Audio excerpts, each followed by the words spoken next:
Avis vascular center, మన దేశంలోనే the best varicose vein hospital. Tight పెట్టుకోమ్మా, నువ్వు కొంచెం బయట ఫ్రేమ్ సెంటర్ పెట్టుకోమ్మా. బాగున్నా? ఇక నువ్వు ఫ్రేమ్ అవుట్ అయితే నేను ఫ్రేమ్ ఇన్ అవుతా. అంటే మీకోసమే సెట్ చేస్తున్నాను సార్. నేను సెట్ చేసుకుంటా నాన్న, నువ్వు లోపల ఫైల్ సెట్ చేయి. Okay sir. ఓ షిట్, మర్చిపోయా సార్. Bless me sir. వెనుపుడు పుడుస్తావేంటి? చూసలేదు సార్. పోరా ప్లీజ్ పో. ఇప్పటిదాకా గణాంకాలు చూస్తే 60కి పైగా విడాకుల కేసులు గెలిచిన ఏ ఒక్క లాయరు లేరు. మీరు ఏకంగా 98 కేసులు గెలిచి అతి త్వరలో 100వ కేసుకి చేరువలో ఉన్నారు కదా, మీరు ఎలా ఫీల్ అవుతున్నారు? చాలా గర్వంగా ఉంది రాజా. ఈ విజయం నాదొక్కడిదే కాదు, విడిపోదాం అనుకున్న జంటలందరికీ నా సక్సెస్ షేర్ చేస్తున్నాను. మరి కాసేపట్లో 99వ కేసు వాదించబోతున్నారు కదా, గెలుస్తారా? 99 కాదు, వెరీ సూన్ 100వ కేసు కూడా గెలిచి గిన్నిస్ రికార్డ్ బ్రేక్ చేస్తాను. వన్స్ నే కేసు టేకప్ చేస్తే ఆ భగవంతుడు కూడా ఆపలేడు. శిష్య రెడీయేనా? అంతా రెడీ సార్. కానీ ఇంకా కానీ ఏంటి శిష్య? అది మన డివోర్స్ కేసు క్లయింట్ సుబ్బారావు గారి వైఫ్ చాలా బాధపడుతుంది సార్. విడాకులు విత్డ్రా చేయమని అడుగుతుంది సార్. బతినాడుతుంది శిష్య. సార్, జాలి అనేది మన వర్క్ లో ఉండకూడదు. అవును సార్. వృత్తి ధర్మం కదా, చాలా ఇంపార్టెంట్. అవును సార్. సార్, సుబ్బారావు గారి వైఫ్. నమస్కారం అమ్మా. నమస్కారం సార్. అప్పుడేదో ఆవేశంలో ఆయన చేసిన పని నచ్చక విడాకులు తీసుకోవాలి అనుకున్నాను. కానీ ఇప్పుడు నా పాప భవిష్యత్తు నాశనం చేయకూడదని విడాకులు వద్దు అనుకుంటున్నాను. ఎట్టి పరిస్థితుల్లో నేను నా క్లయింట్ కి అన్యాయం చేయలేను కదమ్మా. మీరే విడిపోతాం, విడాకులు కావాలి ఇన్నన్నారు అన్న తర్వాత మళ్ళీ కలిసి ఉంటాం, మళ్ళీ హ్యాపీగా ఉంటాం. హౌ కెన్ ఇట్ పాసిబుల్ తల్లి? సాధ్యం కాదు తల్లి. శిష్య సార్, సార్ సార్ ఆమెను చూస్తుంటే చాలా బాధగా అనిపిస్తుంది సార్. ఒకసారి ఆలోచించండి సార్ ప్లీజ్. ఒక పని చేయి శిష్య, సార్ ఆ అమ్మాయికి వెంటనే నేను విడాకులు ఇప్పిస్తా. అంతే, వెంటనే దాన్ని నువ్వు పెళ్లి చేసుకో. మళ్ళీ విడాకులు కావాలని వచ్చాయి, అది కూడా నేనే వాదించేసి విడాకులు ఇప్పించేసి సెంచరీ పూర్తి చేసుకుంటా. Sorry sir.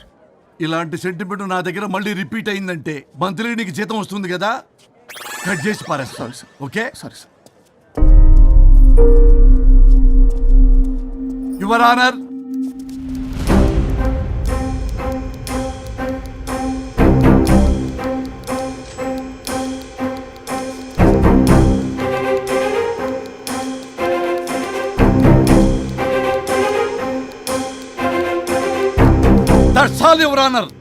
ఈ కేసు పూర్వాపరాలు పరిశీలించిన మీదట వీరికి విడాకులు మంజూరు చేయడమైనది.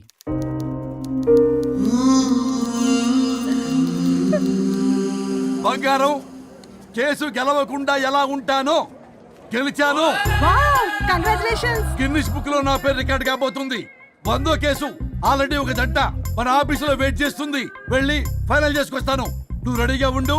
నా బర్త్డే గోవాలో జరుపుకోబోతున్నాం. See you. Bye bye. చెప్పండి.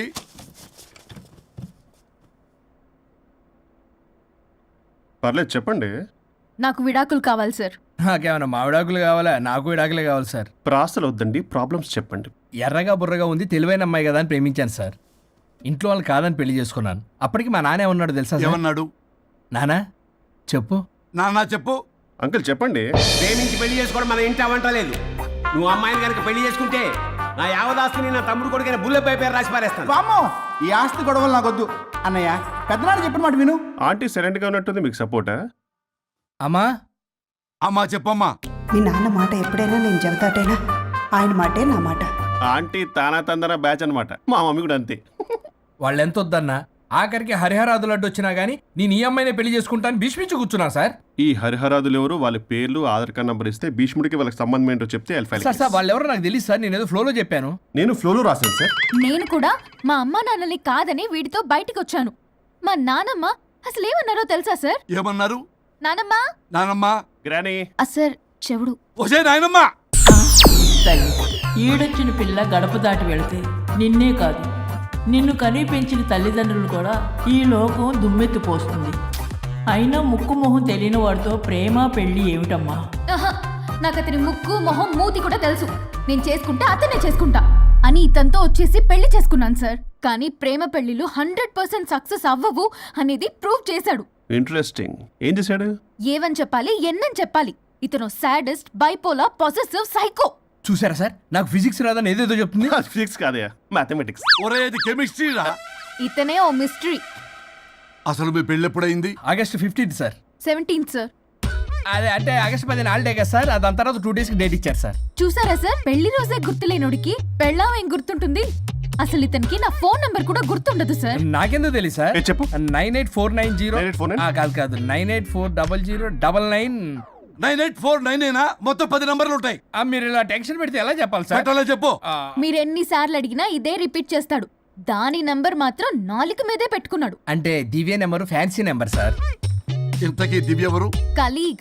దాని మాయలో పడ్డాకి నన్ను నెగ్లెక్ట్ చేస్తున్నాడు. అంతేనా? బా నీకు 100 సార్లు చెప్పేస్తాను నా ఫ్రెండ్ అని. హలో, ఫ్రెండా కలీగా? మా సార్ క్లారిటీ కావాలి. కొలీగ్ లాంటి ఫ్రెండ్ సార్. ప్రేమించినప్పుడు 100 కబుర్లు చెప్పాడు కానీ పెళ్ళైన నెక్స్ట్ డే నుండి పట్టించుకోవడం మానేశాడు. తలనొప్పి వచ్చినా తగ్గుతుందిలే అంటాడు కానీ ఏమి చేయడు. అసలు తలుంటే కదా సార్ తలనొప్పి రావడానికి. సరే తలనొప్పి వచ్చింది హాస్పిటల్కి వెళ్దామంటే రాదంట సార్. వాడు ఎవడో లైవ్ లో గాలి డాక్టర్ అంట, వాడికి ఫోన్ చేస్తుంది. వాడు తగ్గిందా అంటే తగ్గిందంట. నన్ను కూడా అలా చేయమంటే నేను ఎలా చేయాలి సార్? అసలు కూర్చొని ఇది పడుకోని ఇది ఊపిరి కూడా పీల్చుకొని సార్. ప్యాకెట్లు సిగరెట్లు కాలుస్తాడు. నేను ధూప్ స్టిక్ కాలిస్తే మంచి వాసన వస్తుంది. నువ్వు సిగరెట్లు కాలిస్తే రాహుల్ ద్రావిడ్కి కోపం వస్తుందంటే వినడే. బాత్రూమ్ అంతా కంపు చేస్తాడు. సార్ నాతో ఎక్కడికి రాడు, తనతో బయటికి తీసుకెళ్ళడు. నేను వేసుకునే ఏ డ్రెస్ కి కాంప్లిమెంట్స్ ఇవ్వడు. అదేంటి మొన్న నీ డ్రెస్ బాగుందని చెప్పే కదా. అన్నాడు సార్. దివ్య నీ డ్రెస్ ఈ రోజు చాలా బాగుంది అన్నాడు సార్. మరి ఇంకే? నా పేరు పల్లవి సార్. సార్ ఏదో రాస్తున్నారేంటి sir? You done the world's greatest mistake bro. అబ్బా అది ఏదో ఫ్లోలో అన్నాను సార్. నేను కూడా ఫ్లోలో రాస్తున్నాను సార్. సార్ ఇప్పుడు మీ ఆవిడ మిమ్మల్ని ఏమని పిలుస్తుంది? మేడంకి సార్ అంటే పిచ్చి. హరి డార్లింగ్ అని పిలుస్తుంటది కదా సార్. తను మీ షర్ట్ చూసి హరి డార్లింగ్ నీ షర్ట్ బాగుంది అనబోయి గిరి డార్లింగ్ నీ షర్ట్ బాగుంది అంటే మీకెలా ఉంటుంది? పత్తులు క్రికెట్ అవునే అడగండి. అమ్మా ఇక నీ ప్రాబ్లం చెప్పు, మమ్మల్ని ఇరికించమాకు. చూసారా సార్, ఇది ఎవరికైనా ప్రాబ్లం క్రియేట్ చేస్తుంది. దీని మనసు నుండే విషప ఆలోచనలు. ఇది ఆలోచించే విధానం కృష్ణపల్ నోయలు కూడా అర్థం కదా సార్. ఎవడ్రా వాడు? Famous comedian sir. ఓ కమెడియనా? ఎస్పీ గారి లాగా. అతను సింగర్ కదా సార్. సింగరా? తెలీదా? చూసారా సార్, మీకన్నా తెలుసు. వీడికేమీ తెలీదు. ఇక నా వల్ల కాదు, వెక్స్ అయిపోయాను సార్. నాకు డివోర్స్ కావాలి. అది వెక్స్ అయింది, నేను ఫిక్స్ అయ్యాను. నాకు డైవర్స్ కావాలి సార్. మీరు చెప్పింది వింటుంటే ఇవి భరించలేని, పరిష్కరించలేని కఠోరమైన ప్రాబ్లమ్స్. ఈ విడాకులు మీకన్నా నాకు చాలా ఇంపార్టెంట్. ఎందుకంటే నా 100వ విడాకులు గిన్నిస్ బుక్కి చివరి మెట్టు. అమ్మయ్యా, ఇక మేము మర్చిపోవచ్చు అనమాట. ఇక మీరు మర్చిపోయిన ఆ విషయం నేను మర్చిపోను. డాక్యుమెంటు నా హస్తాలతో స్వయంగా రాస్తున్నా. కానీ ఒక 2 రోజులు మాత్రం ఊపిరికి ఊపిరి బిగబట్టుకొని వెయిట్ చేయండి. 99 గెలిచిన ఆనందంలో నేను నా వైఫ్తో గోవా టూర్ వెళ్తున్నాను. రాగానే 100% నేను మీకు డైవర్స్ ఇప్పిస్తా. Thank you sir.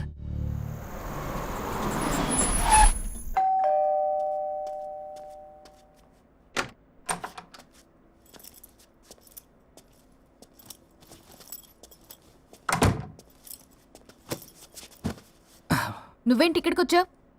మరి ఎక్కడికి వెళ్ళాలి? డైవోర్స్ అనుకున్నాం కదా, ఇక ఇంట్లో కలిసి ఉండడం కుదరదు. సరే మీ ఊరికి టికెట్ వేస్తాలే. ఎందుకు? మా అమ్మ నాన్నల్ని పలకరిస్తావా వెళ్ళి? లేదు, నిన్నే పర్మనెంట్గా అక్కడ పంపుదామని. నేనెళ్ళవేంటి? ఇక్కడే ఉంటా. ఇది నా ఇల్లు. ఇది నా ఇల్లు కూడా. చిచ్చి, నీతో కలిసి ఇల్లు కొనడం నాది బుద్ధి తక్కువ. అసలు నీతో కలిసి ఉంటా నాది బుద్ధి తక్కువ. అయితే పో, ఇంకా ఇక్కడెందుకు? అయితే నా వాటా నా మొహాన పడే నేను వెళ్తా. ఇప్పటికిప్పుడు ఇవ్వడం కుదరదు. ఇప్పటికిప్పుడు నేను వెళ్ళటం కుదరదు.